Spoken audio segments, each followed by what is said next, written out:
Packers fans, welcome into the Green 19 podcast from JS Online and PackersNews.com. I'm Kassidy Hill, joined as always by Tom Silverstein and Ryan Wood here in our office in Lambeau Field, where, guys, we just came from the locker room and it has a little bit of a different look today.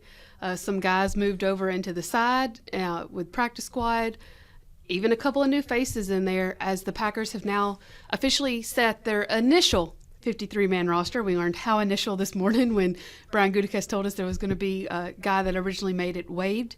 But a couple of surprises, a lot of positions that kind of went to chalk, kind of like how we thought they would. So let's just jump right into it with a unit that I guess it depends on how you look at it. Some could say it was a surprise. Some could say it went exactly as expected. Running backs. They're essentially keeping two running backs on the roster, A.J. Dillon and Aaron Jones, the two starters, as Matt LaFleur calls them, 1A and 1A. And Brian Gutekunst, general manager, said today that a lot of that came down to what Amari Rodgers has been able to do in the backfield throughout training camp. I mean, Ryan, I'll start with you. Can you kind of just depend now? Do you see Amari Rodgers as your third running back, or is he your flex guy, your do everything, your Swiss Army knife, and that allows them to use him at running back? I think the third running back week one is probably Tyler Goodson. He's just on the practice squad. And it's twofold that let them go with two running backs. There's two reasons for that. Once you started piece together the practice squad elevation rules, each practice squad member can be elevated up to 3 times for game day. And then you started seeing some of Amari Rodgers work his way in to the backfield, which is something he's done in his past. They use him at Clemson like that. You put 2 and 2 together, there's a gulf between Aaron Jones and A.J. Dillon. And they're, Tyler Goodson had good moments, but he's not them. It seemed like the writing was on the wall, I thought, and that's how it turned out. Tyler Goodson, Patrick Taylor on the practice squad can cover 6 games, really. I mean, between the two of them. If there's a terrible emergency, if Aaron Jones or A.J. Dillon get injured, you can see some Amari Rodgers in the backfield. But Brian Gutekunst talks about the 69, not the 53, and they really utilize that at running back. I have a question for you. How many carries did Patrick Taylor and Kylan Hill combine for last year? I would say less than 15. Do you know the number? More than that. Is it more than that? Yeah, it's like 33. So Okay. we're talking about 2 snaps a game, or 2 carries a game. Yeah. So if Amari Rodgers can't handle 2 snaps a game or 2 carries a game, then, what good is he? So I think it's much ado about nothing. Dillon and Jones will carry the load. They run empty backfields all the time. There are going to be times when they want to stress teams with 3 wide receivers, times they want to stress them with 2 running backs.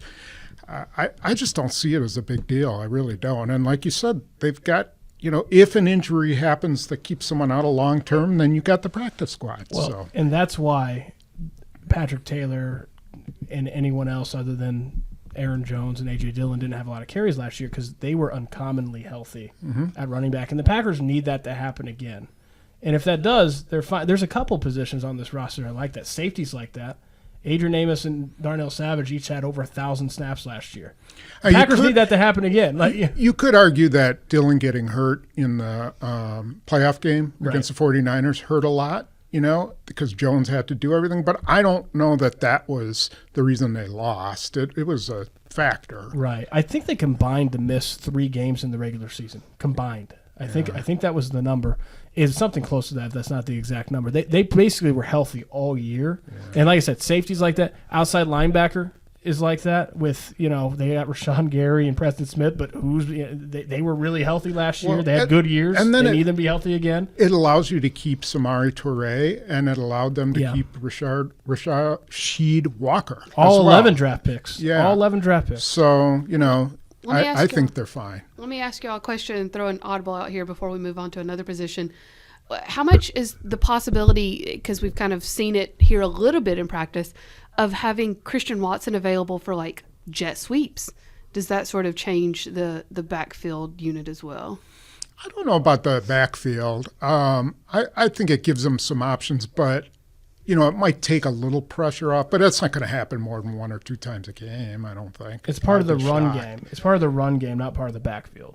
Like That's what I meant. it's That's what I meant. it's an Sorry. extension of the run game, and Matt LaFleur does a lot of those those things to be creative with the run game. But as far as the backfield rotation, they need a true running back. And like you said, they kind of have the practice squad available to manipulate a little bit now. And it's not like Amari Rodgers is Randall Cobb, who also can line up in the backfield. True.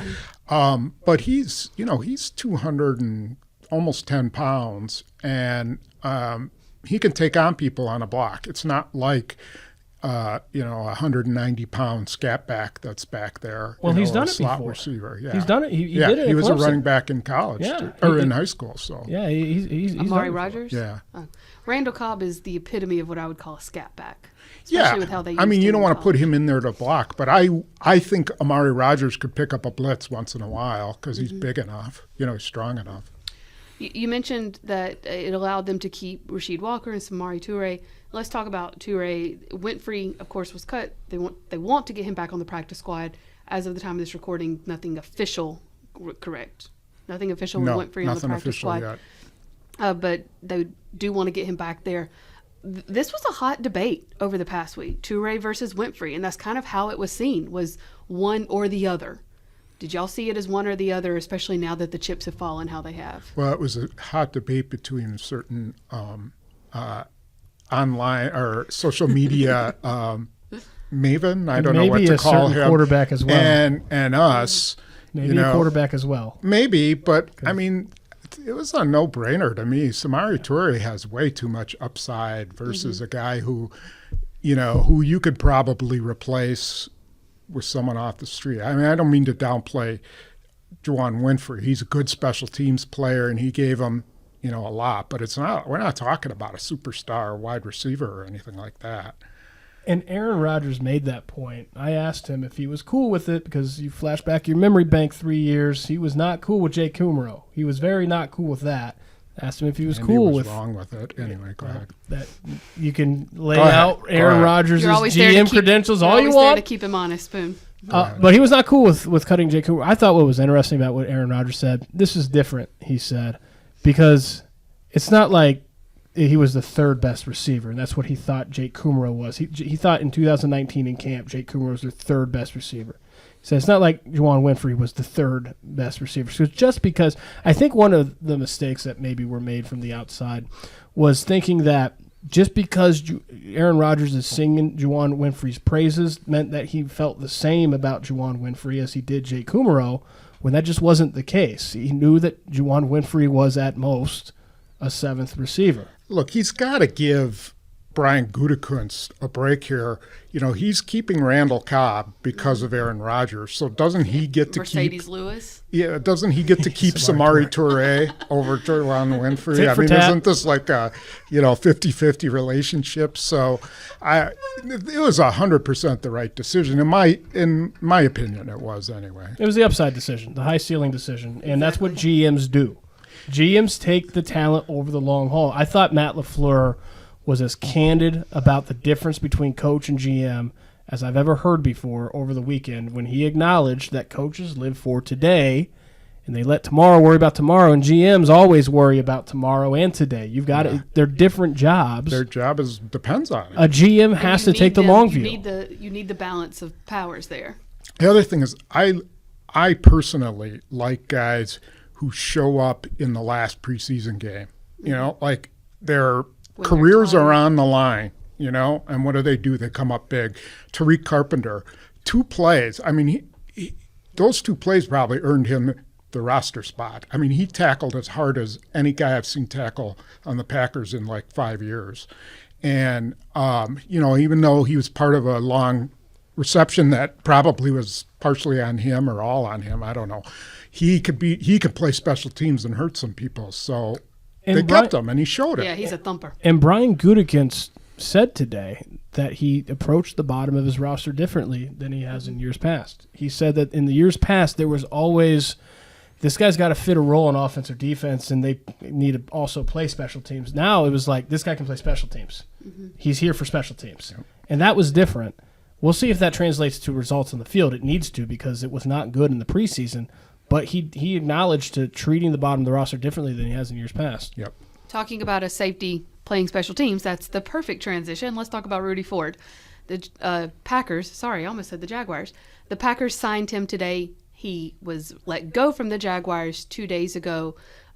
We talked to him in the locker room today and asked, he's kind of known as a special teams guy. He's a great gunner, which would essentially be why it seems like he's here. I think that's why the Packers offered him. But, he told me that it was more so the depth in the safety unit, or the lack of depth in the safety unit, that drew him to Green Bay, because he wants to fight for a spot on defense. Now, he's not going to beat out Adrian Amos and Darnell Savage, but he could earn that 3 or 4 spot maybe. I mean, Absolutely. This is his 6th year. He played nickel and dime for the Jaguars last year.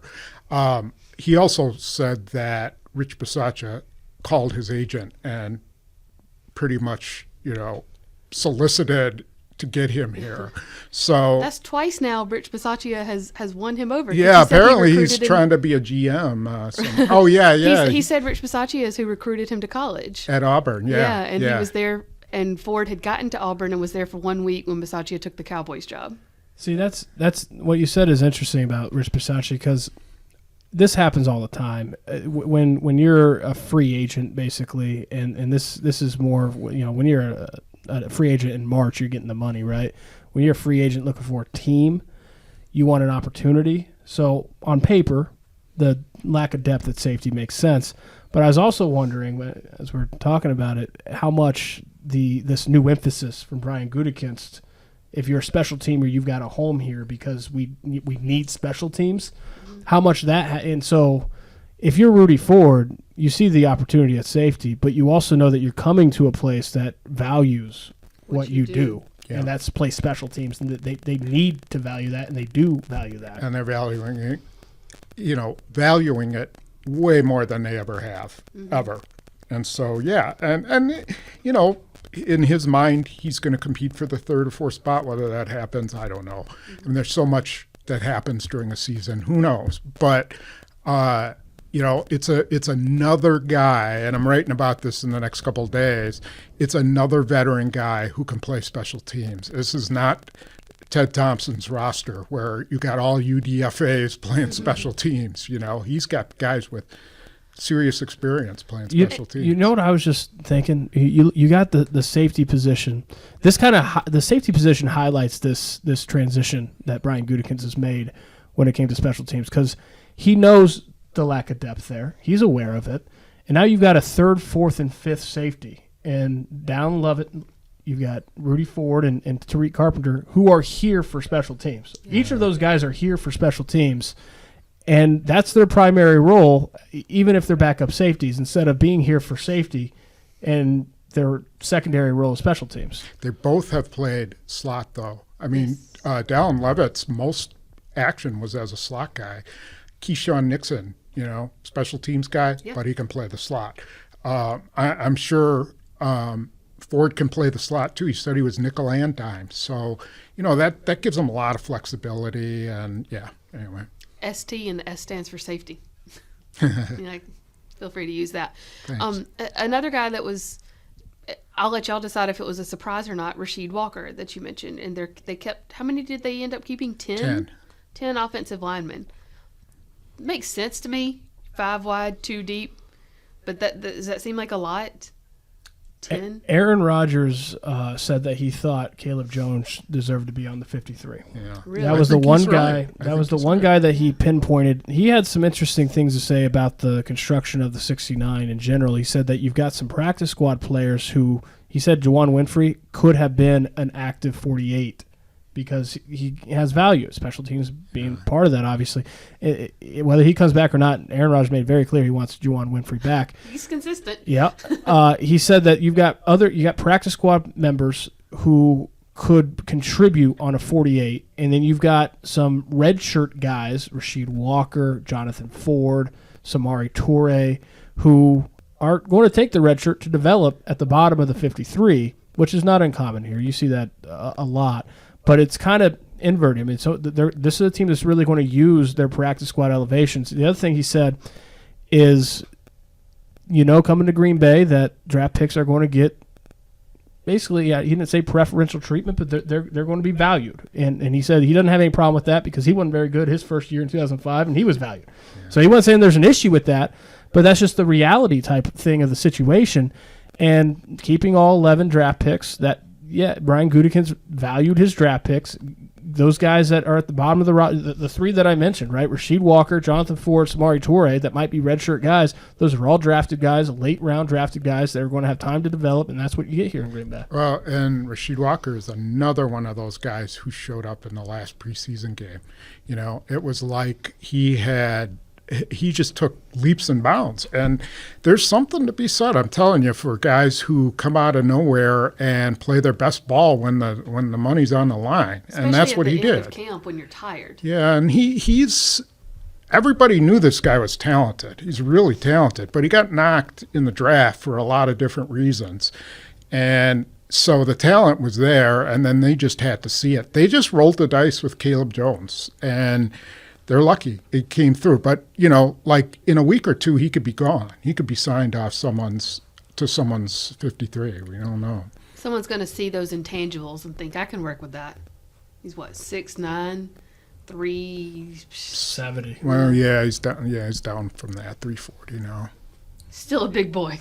Yeah, 86-inch arms or 86-inch wingspan. I was going to say, I hope that's wingspan. Yeah. Not arms. Holy smokes. Our colleague Pete Doherty told me that if he had been invited to the combine, he would have had the biggest wingspan of any of the offensive linemen. He's a massive human. The longest wingspan. He is a massive human. The other day at practice, I asked Larry McCarron and Johnny Gray, they were standing there. It had not occurred to me until that moment that they played together. And I asked them if they ever played against a guy that was that big. And they both went, yep.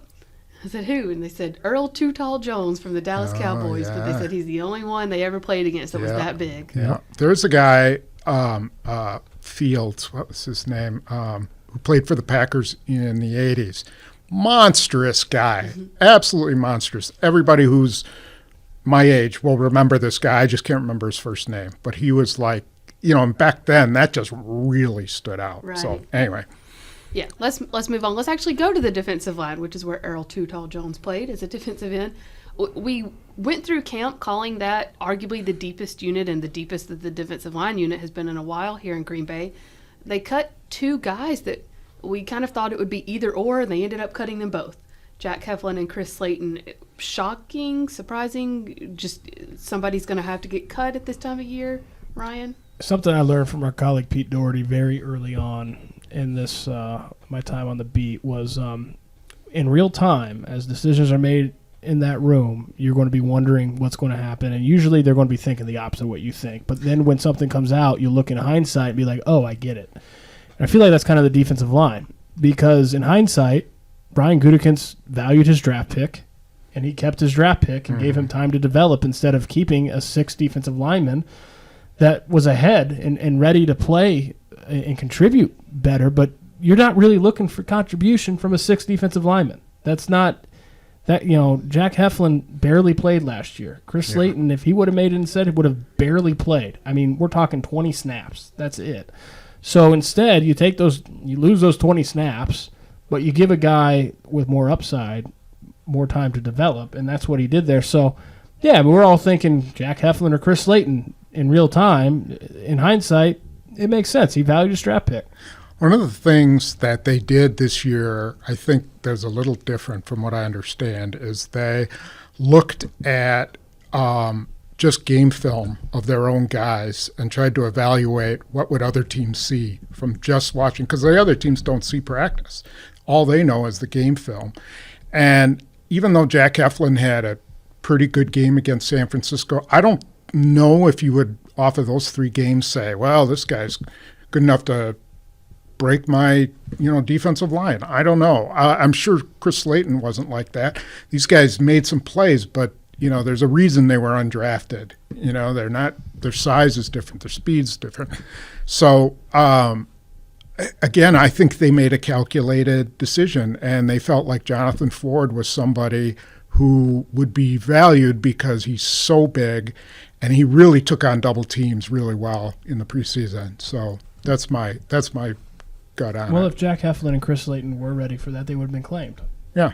If they could, that's just they had an opportunity. 31 teams passed. Yep. They would have been claimed. I think Jack Heflin at some point will see time on the game day roster, but that's the example that Aaron Rodgers was talking about with practice squad guys that could be elevated if need be. I mean, if there's if you're suddenly this deep defensive line gets decimated by injuries, you're not going to see Jonathan Ford fill that role. No, it's going to be Jack Heflin. Not maybe unless Chris it's Slayton. T.J. Slayton gets hurt. I mean, then they might use him at nose guard, but that's about it. Kassidy, one thing about the offensive line before we get into the defense, Aaron Rodgers basically gave the depth chart for the offensive line today. He was asked if David Bakhtiari and Elton Jenkins were going to play week 1. He said he didn't know, but if they don't, then it's going to be the preseason lineup for week 1. So that's Jake Hansen at right guard. That's Royce Newman at right tackle.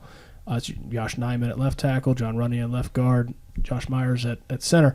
He said that if they both do, the only position that they then have to figure out is right guard, which means Elton Jenkins is your right tackle. That's what I did I had to do a projected depth chart for the Vikings game, and I put Elton Jenkins at right tackle, and I put Josh Nyman at left tackle because I don't think they're going to throw Bakhtiari out there on turf after all those years. Jenkins out there? I think they are. I think he's farther along than Bakhtiari. I think he's probably taken more snaps with pads on. I don't know why he missed the day, but he practiced today, right? I wasn't at practice. He was there today. Josh Nyman? Elton Jenkins. Elton Jenkins, yes. Yeah, so I think he'll be ready, especially they got another week and a half. But I think they're going to be amazingly careful with David Bakhtiari. And they're pretty solid if they get Elton Jenkins back, and Josh Nyman and Elton Jenkins are your start. That's and then it's between that's a line a lot of teams would take. Yeah, at this point. And then it's between Royce Newman and Jake Hansen at right guard, who they decide they're more comfortable with. Speaking of somebody who was out at practice today, Mason Crosby was in pads for the first time. We didn't get to see him kick during the open portion. He wasn't even really warming up, but he was out there ready to practice. That's got to be encouraging. I know that they want to they got Ramiz Ahmad back on the practice squad, correct? He hasn't signed yet, and I didn't see him in the locker room, but that might just be a travel thing. Like he might have gone back to California or something on the off days and then, just waited it out. Same with the kid from Jacksonville that they picked up. He wasn't here. He didn't sign his contract. They don't announce it till they sign their contracts, so we'll find out tomorrow. You got to feel good if you can get Ramiz Ahmad back on the practice squad, though. Yeah, which he said he was returning. He said it. So we'll see. Sometimes an offer comes out that, you're like, I've seen guys change their mind. All of a sudden they're getting, like a higher salary, and they're like, okay, I'm taking blame that. a man for that. I haven't signed anything yet. It's always subject to change. It's very fluid with not just him, but with anyone. Even on the practice squad, there might be an offer that comes by a 53 here in the next 2 weeks. So that can happen. And Winfrey, as far as we know, he has not signed yet. So he could be negotiating with some team for a signing bonus or something like that, whereas the Packers are probably just offering him the regular. Or maybe they're going back and forth like, okay, this team's offering me this to go on the practice squad. What are you offering? And, you look at some of I know he wasn't picked up necessarily yet, but you look at some of the waivers, teams are searching or they're mining for receivers. So I wouldn't count Juwan Winfrey as a lock on the practice squad just yet. Yeah, who was it who picked up Tyler Johnson from the Buccaneers? He did get picked up? Yeah, he did. He got claimed, and so he was like a number 6 in Tampa, so they valued him more than Juwan Winfrey. So, I don't know what that says. He lands in Houston. Yeah. I know that, sometimes it works the other way, too. Rico Gafford was a guy that had multiple practice squad offers, and sometimes you get cut and you feel wanted by other teams when you were not wanted for the 53 sometimes, but he thought that there was especially opportunity here with the special teams because he knows Rich Bisaccia so well that this is a place to stay, and his opportunity might just be delayed. So that stuff happens all the time. He needs stability too. He's been bouncing around from team to team to team. He needs to stay in one spot and continue to work on being a corner. He just got moved back to corner in the spring. And that was part of the reason why he didn't land on practice squad, because that transition takes time. It's a long haul to make that transition from receiver to corner. And he He still is in the process of doing that, but he's a guy that could eventually get there this season. You know that he's got familiarity with the special teams coordinator, so you give him time. You put him on the practice squad, but you give him time. You say at some point this season your time could come. Just keep developing at corner, and you got a good fit here on special teams. One point of note before we wrap up here, Alan Lazard was going through with rehab today with the trainers. He seemed fine. He seemed to be moving fine. He said in the locker room it was a vet day, but he said it with a smirk, so I don't think I'm going to believe that. No, he was rehabbing. Yeah. But he said he felt fine, and he seemed to be moving okay during the rehab, right? I mean, you got to glance at him too, right? Yeah, but it could be a shoulder. It could be upper body. It's we'll know the depth chart next week. Or not the depth chart, the injury report next week. Yeah, I mean, he's got 6 days till they really have an intense practice. So that's probably, whatever it is, I don't know. Oh, there's our timer. Well, that's our cue. Okay, that's it. Cut. That's all, folks. We are going to land this plane, though. Guys, as we said, initial 53, a lot of things can still change in the next few days. The guys are headed out tonight. I think they're having like a team party tonight, and then they get... Oh, you got invited? If I saw the invitation, does that count? You're Did you see the snooping. menu? That's what I want It to know. didn't have my name on it, but I Okay. saw it. And then they get Thursday, Friday, Saturday. They get 4 days off. Yeah. And then they come back. They will practice on Monday, which it was a little out of order. Yeah. But they'll practice on Labor Day as they get ready for the Minnesota Vikings. Guys, go enjoy your Labor Day weekend as well. I will try. Yeah, it'll be nice. It'll be Depends nice on what to be your away. Dodgers do against my Mets these next couple of days. I'm not even going to say anything because a winner doesn't have to say anything. The score speaks for itself. Yeah, keep talking. Fans, thank you so much for joining us. Stay tuned to PackersNews.com for full coverage as the Packers finalize their practice squad and prepare their roster for the Minnesota Vikings over the next couple of days. Till next time, he's Tom, Ryan, I'm Kassidy. Thanks so much.